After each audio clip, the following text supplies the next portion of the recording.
This is something new to me. I've never had a Delta printer. So I'm going to show you another section because he doesn't really go over what to do once you've figured it out, if you have the convex or concave. It took me quite a bit to find it, and I'm probably going to have it wrong now.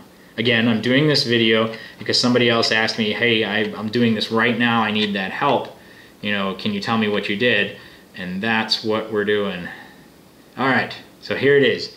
Delta radius, right here. And it's got all these variables in it, which just reference the lines above it. Rather than mess with too many of those, and by the way, there's your rod length, center to center on the eyelets. There's the smooth rod, which is that part you cut. And those can be give or take no more than, you know, a millimeter. In case you're wondering on those rods when you've cut them, how accurate do they need to be?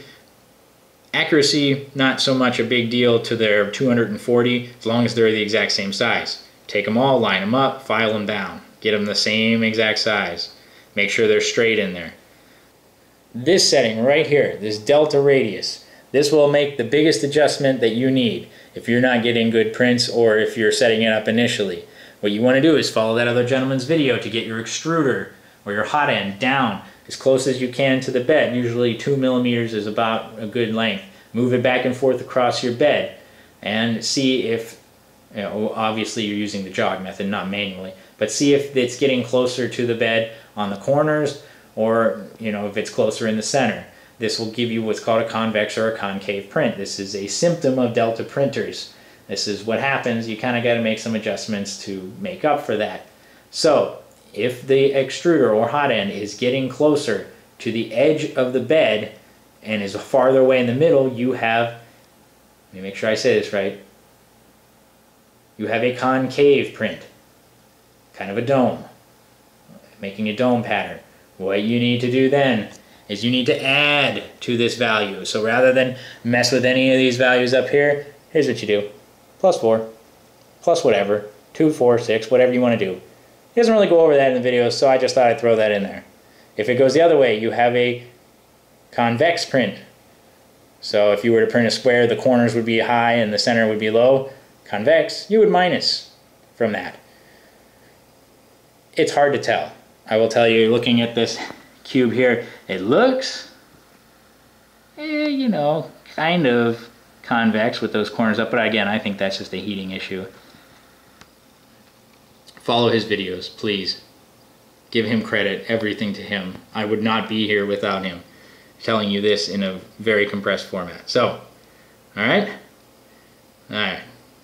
So all in all, there's a million things you can change in here, but like I said, do not use the EEPROM. Don't even touch it because it messes everything up.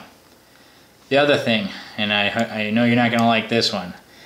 You see these nice manual controls? Do you like changing your flow rate and all your stuff on the fly as you're going through a print to kind of get it just right? Great. Still do some of that. I'm not sure what settings to change, and I'm going to work on this and maybe I'll do a follow-up. But with all the settings being in that Arduino and then loaded that, or sorry, that Arduino file, what they call a sketch, and loading in that way, it kind of nullifies everything that you do here. The feed rate still works, the temperature still works, the fan, it's limited. I know it can spin faster, but it doesn't, so I have to find that. The temperatures are fine. The flow rate, don't touch it. That's why I pointed out that extruder steps per millimeter. You need to do it there. It's unfortunate, it takes a lot longer to do, but if you even touch this or change it from 100%, your extruder, if it's like mine, will stop extruding altogether. It just won't do it. So many, you know, probably a good hour and a half, 2 hours of sitting there trying to figure out why I'm not printing. Well, it's not extruding, so it leads to a bunch of clogs. If you know anything about 3D printing, there's a thing where the filament heats up and clogs up because it got too hot before it reached the extruder.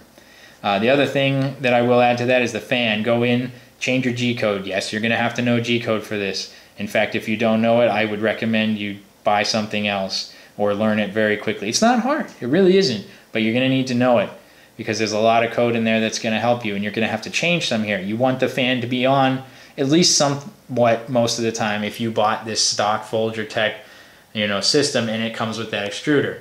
Oh, and before I go any further, they send you some wonderful filament. This stuff right here comes in a bag, gives you a code and everything. Yeah, you see this stuff here? Yeah, get rid of that. You don't want that. I don't know what's wrong with it, but it's awful. I'm not going to name drop any brand or anything on it, but you know, Atomic something or another. I couldn't get it to come out at all. It clogged it up. I spent 20 minutes unclogging it. All the way up to like 220 degrees too, which leads me to another point. Don't get it that hot. There's a little tube in there, and it's known that if you heat it up too much, it will melt that tube and your SOL until you get another one. I think that's pretty much everything that made me angry as I went and did this. So have some fun with it. It really does do a great job printing once you get it good to go. Oh, I almost forgot. When you're testing that convex or concave, like the gentleman says in his videos, and I'll just reiterate it here because it's a big important step, you got to make sure your end stops are all equidistant from each other. If instead of a convex or a concave pattern that you're getting with the extruder head, you're getting a kind of slanted pattern, that's your end stops. I suggest moving them only upward. Moving them down tended to give me more errors, but moving it up very slowly was a good way to kind of work those out.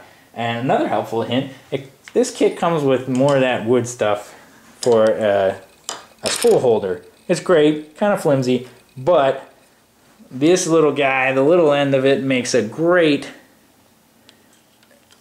gauge for your end stops. I mean, come on. I've seen a penny, I've seen a bunch of stuff, but that right there is the easiest thing because it's the same width as that board that's in there. It holds itself in there, it's great. But all in all, you know, would I buy it again? Sure. The print quality on it that I'm seeing is enough. I mean, this is the third print right here, and it's still over extruded like crazy, but it worked. First print, second print, you know. I've had so many more failures straight off the bat, you know, with other printers that this one, yeah, I'd buy it again. Do I want to build another one? Oh boy. Yeah, I could probably do it.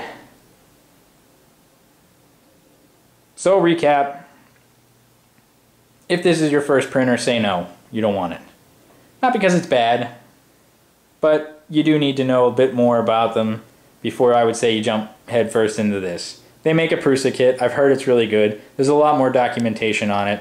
Go with that. And really, you know, with the way that the technology is going, it's probably going to be more expandable, more common to have something like that. So yeah, I would just stick with that. If you've had a printer, you know some G-code, you know a little bit about at least loading the firmware from the Arduino console there, yeah, go for it. I mean, just straight up. Got to know how to solder. Got to have all kinds of tools for it. It took me, oh golly, 15 hours to get the cube out, so be ready for that. Since I had a minute here, I figured I'd throw something personal in. I'm not an expert at any of this. I don't have any degrees in anything that pertains to this aside from the making of models. I did go to school for that, and before you ask, yes, it was art school. But I did do 10 years of electrical work on the automotive field and numerous other jobs, so I do have a little bit of background there in turning wrenches. If you have any questions on what you saw here, anything you need clarified, please post it below and I'll try to get to it, or I'll try to at least message you back. For those of you out there that make models and upload them, you're the real heroes here. I could not and would not be here today if you guys hadn't done that to give me something to print. And I really enjoy this, and I hope you do too. Keep printing and keep it free.